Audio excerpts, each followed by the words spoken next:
เมยสูงค่ะเมื่อได้เป็นวันที่5เดือนธันวาคมที่4ปี2025เป็นวันติดค่ะในตอนในเดี๋ยวเนาะพี่น้องค่ะมารับถมด้วยข่าวง่าโหในค่ะในกอนักหญิงสาวก็ในคณะวัยคนโหข้าวตั้งหึง22ปีถึงดีคนโหใน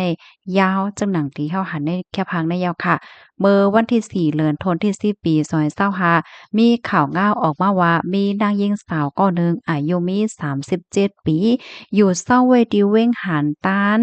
เว้งหลงเหอเป่ยจึงเมืองแข่นะคะมานั่งในวัยคนโหยาวตั้งแต่เมื่ออายุ15ปี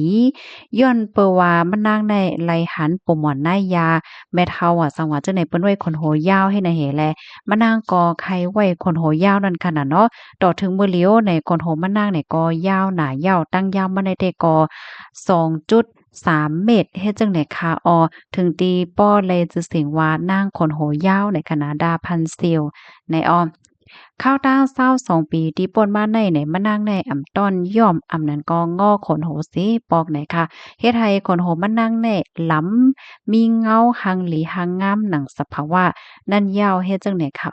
คักตอนลุ่มล่าเซนขนโหได้ก็เบอร์พองมะนางสายโหสุโขในค่ะเตใจข้าวย่ำอยู่มอก40มินิตในค่ะใจข้าวย่ำหวีคนโหในหึงมอก1ชั่วโมงต่อ1วันไหนค่ะ ใน1 วันในมันนางก็ติวีโห1ปอกหวี1ปอกก็ใจข้าวยาม1ชั่วโมงเฮ็ดให้เขาเมื่อพ้องข้าวนอนไหนมันนางไหนก็ไล่เอาคนโหในไว้วางคางโก้นอนแหวก็นอนหนังหือคนโหในมันเตเกี่ยวกันก้องกันเฮ็ดจั่งใดคะเมื่อเลินโทษที่8ตีป่นมานั่นค่ะมีปอกาสะเทลาวปานก็หนึ่งติดดอกกับสภามะนางเหี่ยวก็ย้อนซื้อเซ็นขนโหมะนางเนี่ยค่ะว่ากาขันได้800,000หยวนเพราะว่าตกเงินไทยก็3.6ล้านบาทเฮ็ดจังได๋ค่ะนะปยก็ยองอ้างว่าคนโหมะนางในหังหลีหนังสภาวะเฮ็ดให้ก้อยกะว่ามะนางได้ก็ยอมขายมะนางลัดว่าเซ็นคนโหในอยู่จ้องมะนางมาเจิมมือก็เลขหันต่อถึงมือเหลียว